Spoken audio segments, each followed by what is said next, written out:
సాక్షిగా నిలబడ్డాడట. హల్లెలూయా. ఆ వ్యక్తి ఏ పని చేసినా కానీ దేవునికి సాక్షిగానే ఉంటాడు.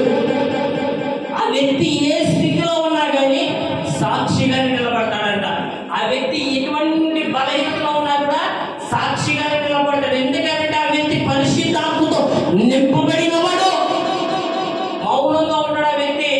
ఎక్కడికి వెళ్ళినా సాక్ష్యం చెబుతూనే ఉంటాడు. ఏమని? ఇదిగో నా దేవుడు నా ప్రాణములకు రక్షణ శృంగమై ఉన్నాడని.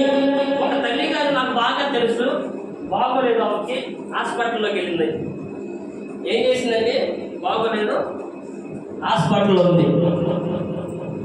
ఫోన్ చేసింది, నాన్న బాగోలేదు, ప్రార్థన చేశాను. నేను ఒకసారి చూద్దామని వెళ్ళాను, ఎట్లా ఉందో ఏంటోనండి బాబు. వెళ్తే అప్పటికి ఆమె పెట్టు చుట్టూ ధర ఇంచుమించు 10-15 మంది దాకా పేషెంట్లు నిలబడి ముచ్చటాడుతున్నారు. ఏం మాట్లాడుతుందా నేను అట్లాగే చూస్తూ మౌనంగా చూస్తూ ఉన్నాను. ఇవి చెప్తుంది యేసుక్రీస్తు ప్రభువు ఈ భూమిలోనికి వచ్చిన రక్షకుడు. మనందరి పాపాలు పోవాలంటే ఆయన్ని నమ్ముకోండి సువార్త చెబుతుంది.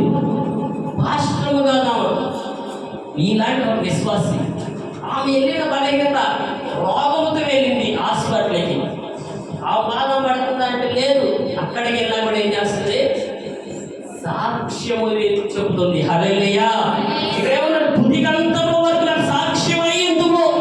ఎప్పుడు సాక్షిగా ఉంటారంటే పరిశుద్ధాత్మతో నింపబడిన వ్యక్తి. ఆ వ్యక్తి పరిశుద్ధ